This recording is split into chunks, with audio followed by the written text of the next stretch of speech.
life is that it is a process designed for transcendental purposes by a transcendental figure, we will have to accept that too.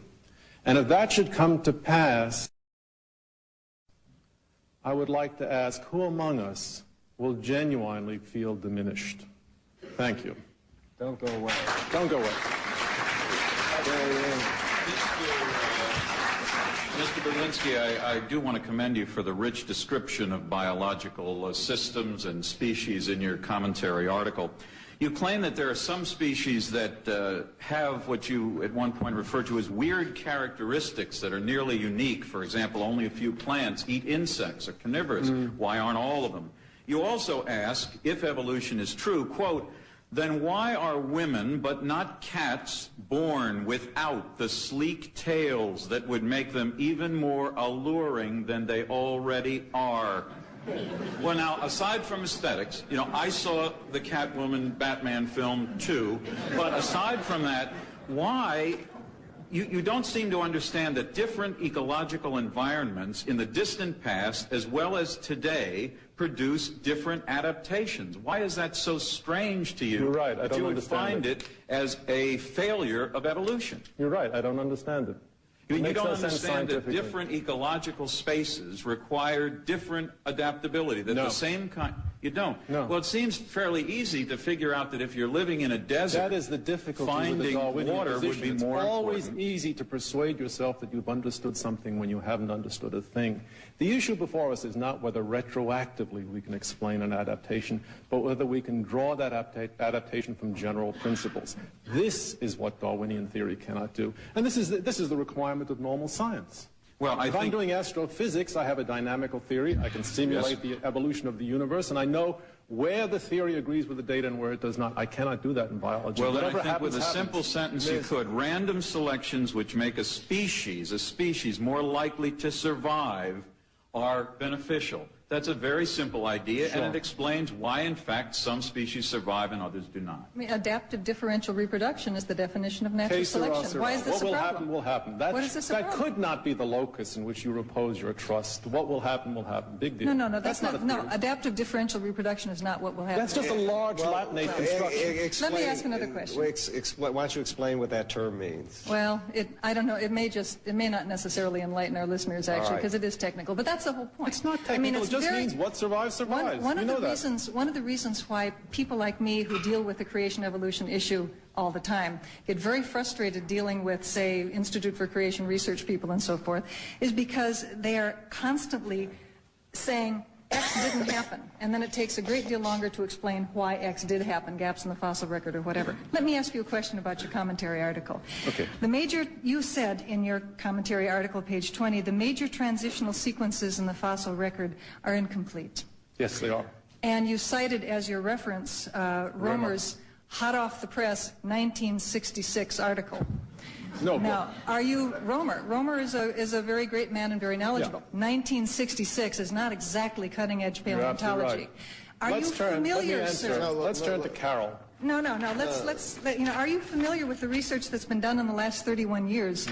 I can't imagine that, because you would realize that the major argument going on among paleontologists dealing with the reptile-mammal transition is, where the hell do you draw the line? These things grade insensibly into each other, and they have no ability to say, these guys are mammals, these guys are reptiles, because they roll into each other. Yes, I agree with the tail end of your question. Late reptilian transition to mammal is well documented in the record, although nowhere near as well as Darwinian theory requires. That's a big distinction. But if you dislike the citation to Romer, who's a great figure in paleontology, let's look at Carroll's new book on chordate paleontology, hot off the presses, page 4, left side of the page, evolution heading, third paragraph, second sentence. What does he say? He says, the evidence shows that major transitions are missing from the fossil record, just as Eldridge, Gould, and Stanley in reference to the chordates. Now, the fact that we don't have all the information... That's the strongest case. We don't have all the information... No, I was talking about the reptile-mammal transition. Chordates are very, very much earlier. The gravamen of your argument is the chordates. Vertebrates, that's us. No, chordates we're all chordates here, Mike. If you turn to the insects, the situation is catastrophic. There is no fossil documentation. None whatsoever. for the insects. There's very good fossil Very documentation poor. for the Butterfly, relationship Lepidoptera, between ants bang. and wasps. There's excellent Yes, there are transition. lateral transitions, but we won't count them. Let's talk about the ones we don't have evidence spiders, for. major insects groups, they That's simply silly. appear. Mr. Berlinski, you're never going to be satisfied. Every time You're that right. you find 16 new things, new fossils, to fill in the so-called fossil record that was missing, you just say find 16 more. So my question to you is how many 16 to the what power do we have to discover I'll before tell you you accept this is exactly. true? Here's what Darwinian theory rigorously requires. For every significant morphological or physiological feature in a modern species, we should have a panoply of intermediate forms that explains how they arise. We don't have them for some good reasons, but we have nothing like an explanation for the gaps that Fog is exist. rolling in again. I'm telling you, the species aren't there. We were talking, first of all, about evolution, descent with modification. Now we've shifted over to mechanisms of evolution. No, Gotta I haven't watch mentioned And we're out mechanisms. of time. Thank you very much, Mr. Berlinski. Professor Miller. Professor Miller, it's your chance to make an opening statement with more props. Can't live without him. I can't tell you how much I enjoyed Dr. Berlinski's statement because he focused in on one of the major deficiencies of the four people on the other side of the table who argue against evolution. And that major theoretical deficiency is they have no explanation for natural history. And to me, as an experimental biologist, I am frustrated if I do not see a theoretical framework into which the past can be explained. We know something about the past, and there are facts about the fossil record, and I'll tell you in a very general way one of those facts, and that is that fossils show a succession of types over time.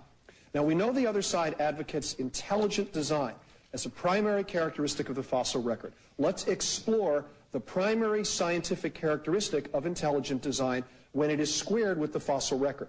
The fossil record, and I can give you specific examples, is characterized best by sequences of appearances and disappearances. Now think what that means. What that means is that the characteristic that best describes the intelligent designer who would have designed this fossil record is incompetence. Because everything the intelligent designer designed, with about 1% exceptions, has immediately become extinct.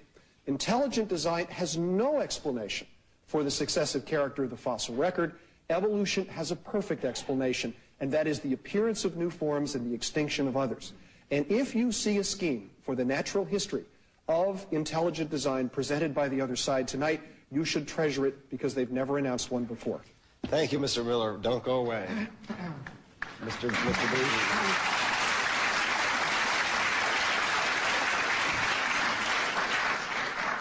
Ken, in my introductory remarks, I showed a picture of Haeckel's embryos, those little drawings of embryos looking the same and gradually turning into different Indeed forms. you did, and I'm going to give you a hand because the picture that you have right here, I have brought an enlarged copy for just to help you out. Okay, thanks very much. Anything I can do. And you notice that it says in Science magazine of a couple months ago, Haeckel's embryos, fraud rediscovered. Absolutely. And which it says, not only did Haeckel add or omit features, Richardson and his colleagues report, but he also fudged the scale.